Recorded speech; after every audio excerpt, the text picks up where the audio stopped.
Back to episode 5. That's a 1, 2, 3, 4, 5 of Lead Her. And, I want to have sex, so let's make this quick. So with that being said, today we're going to talk about how discipline as a man, refraining from things, an angel of scarcity, an angel of resistance, right, as a better word, an angel of resistance, God's favorite child, and discipline bleeds into your relationship. So today we're going to break down that discipline is freedom in dating and in business and in life. So most men do not understand that. So I'm just going to answer 3 questions for my girl. We're going to pity pat, titty pack. That's what we do. We go back and forth with questions on the live call so you guys can see what this thing is about. In the description box, I'm going to leave 2 things for you. If you're going to get something free on both. So you click the Instagram link, follow me, comment on a video, screenshot your comment, DM it to me, say I did it, coach, and I'll send you 2 free ebooks on dating, relationships, advice, everything A to Z, and or just go to the newsletter, get free advice. Why would you not want it? If you can't even go to the newsletter, subscribe, and get free dating, fitness, diet advice, then I wouldn't want to work with you in coaching or just be even friends with you. Because if you gave me free game and I was struggling in dating, I would take it. I'd sign up twice. I'd put my email, my friend's email, and I'd make another email for my foot and put that email because it's such good information. With that being said, on a more serious note, let's jump into it, guys. I'm going to introduce my girl right here. We're going to get into it. On the next episode, 6 and 7, she's going to be on at face value right here. And you're going to see her in the video because she's not going to hide anymore. With that being said, we're going to get after it tonight. All right, so let's rock. So let's get into it, man. Discipline is your freedom in life. So answer me the first question, baby, please. Thank you. How does discipline in your body bleed into your dating life? Go ahead and answer it.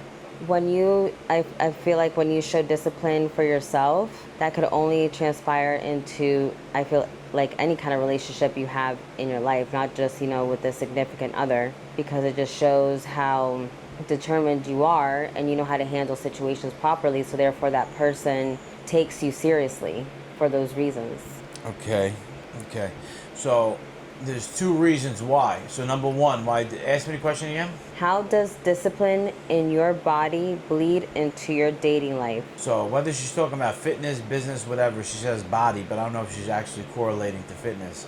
Why discipline in your body bleeds into your relationship is because the things that you do for yourself is what you'll do for her. The things that you lead for yourself is how you're going to lead her. But more importantly, discipline creates freedom through the universal law. So fuck any other reason other than the universal law rewards daily habits over and over again, and every time you set up a neural pathway and a chemical process of doing the same thing again, you become a better human. So if you stick to something for 7 days, you're more likely to stick to it for 21. It takes 28 days to build a habit. At day 28 of working out, eating better foods, and creating a better self, you're now leaner and better shape. Now you're doing social media leads every day. Now you're making more money. So in turn, the discipline is going to create more money, a better body, which is going to get you a better woman, and then in turn, with the better woman that you have, you're going to make more money, more energy, create a better life for that woman. You're going to do better experiences and memories. You're going to show leadership. She's going to want to live her life the way you live your life because it's inspiring. And then just in general, outside of her following your lead, your universal laws are just going to reward you in a way that you're doing good for yourself. So good things are bound to happen to you. So now great things are going to happen.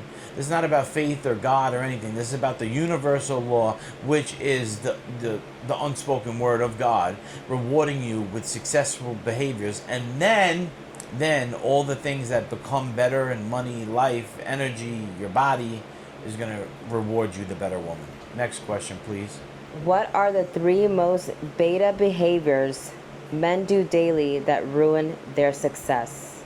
That beta behaviors is a man that it doesn't do more than what he is already doing to get further in life. He's comfortable where he's at, and that constantly has negative verbiage and doesn't really ever try to be a positive or in a positive mind frame. Okay. What do you have, 2? Those are 3 different things. The negative and the verbiage are different. Negative verbiage and who's comfortable where he's at. He doesn't do more to get ahead. So 3 alpha things would be, like, for instance, you know, when we go out to dinner, right? I tell you where we're going. I do the research. I get the menu ready, right? So you don't have to think about anything. I still let you, like, kind of pick what you want, but not really. Do you like that when we go out, I pick the place, the time, what you're eating, everything A to Z? I definitely do like that you plan everything all the way from the place we're going, what time, where we're going to be sitting, what we'll be eating. So we'll have to spend much time sitting there and enjoy ourselves more talking, and even all the way down to what I'll be wearing. The 3 things that a beta male will do and will represent a beta male: doing what he wants opposed to what he must do, doing what he wants to do opposed to what he's supposed to do, going to drink with the friends instead of go to bed on a Friday night, disciplining himself to a bodybuilder show or something that's going to get him credentials is not that important, disciplining himself to a fight, a bodybuilding show, something that makes you a powerful man at one point in your life, right? It's always just, I'd rather do this, I don't want to dedicate this amount of time. Always choosing fun over purpose, pleasure over purpose, always sleeping in, always complaining with negative verbiage, and their thoughts is just a box of hell, a creature in disguise. Their fucking thoughts are so weak, they have no vision manifestation. Everything is what if. When I operate from even if this happens, even if that happens, I'll be fucking fine and figure it the fuck out. Hospital. Anything that could happen, I'll figure it the fuck out. Any injury, internally. I'm gonna be so healthy now that it's impossible, but even if possible, it will be handled. There's no what if on my motherfucking space. Yeah, everything handled A to Z, right? Because you take that energy, that alpha energy, to plan for your woman, right? So you sit there on the previous Saturday, the prior Saturday to the Saturday you're gonna go out. Every Saturday, whether it be Atlantic City vacation, to the file. I already have the next 3 Saturdays lined up. I know exactly what we're gonna do, what we're gonna eat. Friday night, I'll tell her what she's gonna cook for me. Sunday afternoon, we have onion rings. It's all set. You understand? So there's no thinking involved, right? And you need to start setting up your space in that way to fill it with love instead of thoughts, right? You need to handle business in that manner. So that's 1 alpha thing. 2 is I never fucking miss, like Jordan. Every shot, swoosh, wake up, go to work, right? So when she starts to rely on a situation of is he gonna get it done, she just says she wouldn't even think of anything but how did it go, because she knows it's already done. That soaks a girl's vagina. Creating an environment where she's learning from you, as well as prescribing audiobooks to listen to together, or one that fits her in her life. Again, thoughtful, but bettering her in all shapes or forms. And a bonus one would be paying to get things done around, like a cleaning lady. Even though you have her to do it, right, you still pay. Or so I hire somebody to get the job done quicker. I did some shelves myself, which I had her help me with, so she can get that emotional connection to that, as well as hired somebody to do the rest. So it's not something I can't do, but it's something I can get done quicker, so I can fornicate with her early in the night and spend that loving chemistry time. It's all about doing things in a romance place, right? And it's going to be a lot easier when she moves out, because then I'm going to have things planned for her on every time she arrives here. She's going to get hit with a massive surprise. And a lot of it's going to be stuff for us to fornicate in, things she's going to wear, but also things she's going to get upon the door, thoughtful things that she wouldn't know were coming, that I don't have the opportunity to do right now because she's in my space, which won't be much longer. So with that being said, let's go on to the next question. What separates a masculine man from a man just pretending to be one? What separates me from everybody else? I feel like a lot of other men are lacking what it really takes to be a man. You know how to handle situations, that you may not be prepared for, and they just basically don't have any kind of control. So I feel like somebody like you is is well equipped and very much prepared. For what? For any situation that may come, forward, Like what? You have a problem with somebody in public, you know, your girl has a problem. Like, there's been a couple times that I've had problems with people, and not because I've created the problems. It's been, you know, their doing, and, you know, you've told me to handle it certain kind of ways where, you know, I should stay quiet and that you'll handle it because a real man knows how to handle those situations. Correct. And do I handle them? You most definitely do.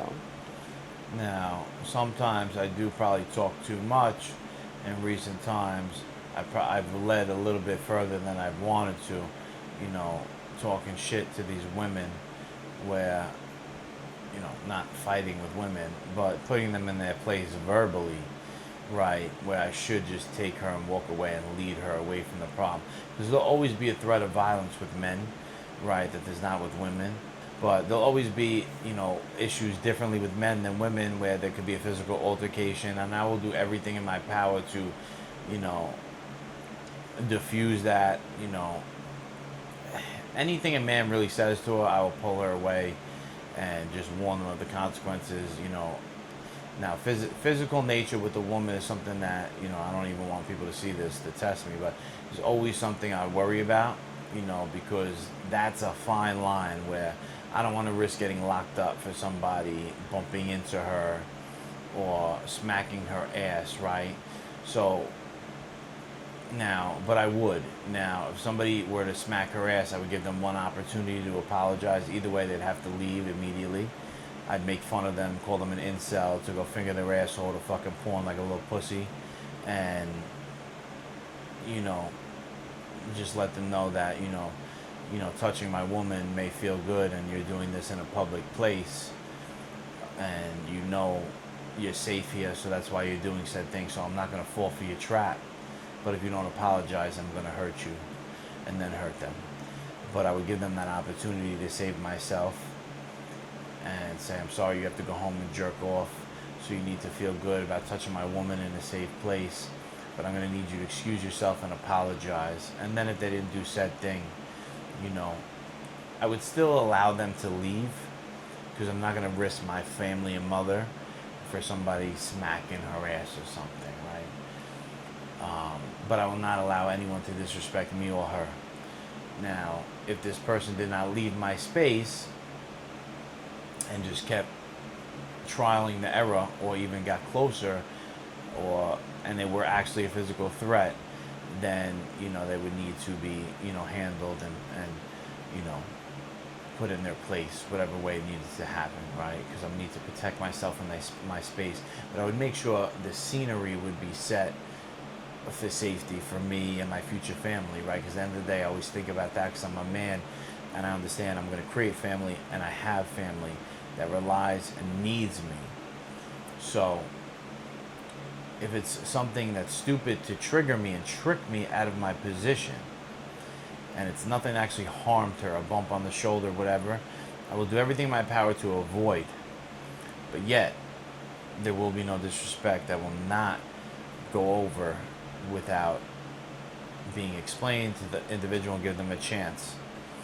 Now, anything of massive physical harm to her, then it's to the moon and it doesn't matter, right? If somebody really hit me in the face or her in any way physically hard, then that situation will be handled and all my concerns would go out the window because at that point it would be self-defense, right?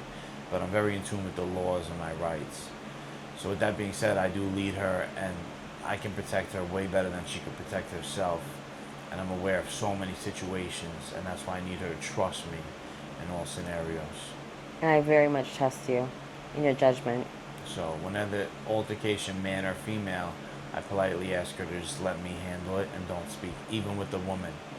Because I don't want two emotional triggers. I want her to stand behind me and let me handle it.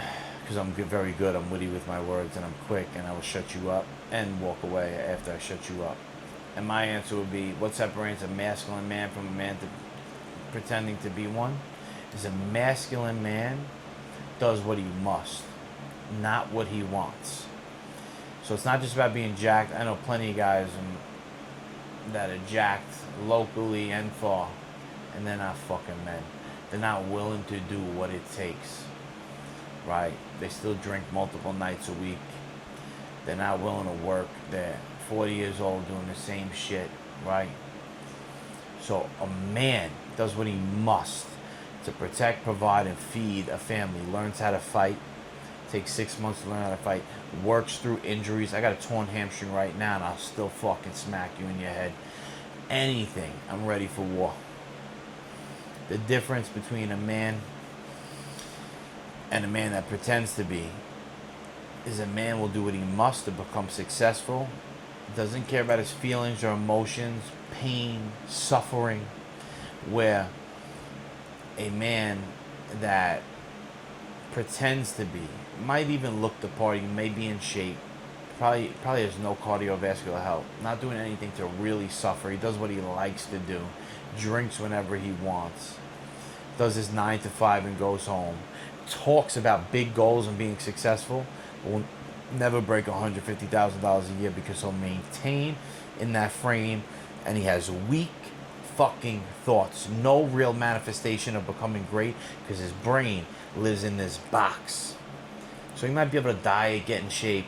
So this man will be refined in this small box that he cannot manifest deeper thoughts because he just does not correlate that, because his discipline ends with a few workouts at best. He may not even be that man to exercise, and this is the difference between a real man and a pretend to be. But when I think of a pretend to be, I think of a fit guy that just cannot escalate the thoughts and have the discipline outside the gym to work endless hours outside that 9 to 5. He'll never break 80 grand. He'll be a regular motherfucker for life. Guys, subscribe to the channel so we can get some love. Comment, show some love in this video. Show me that energy, man, so we could grow together. Muscle Architect, links in the description. Please go get that free game from the newsletter and go to the Instagram. Comment the word King, screenshot, comment on any post, screenshot, and DM me with the picture. And DM me the word King, and I'll send you 2 free ebooks. The Muscle Architect, baby. Lead Her, episode 5. We locked in and jive. Let's fucking get it, baby. Ah!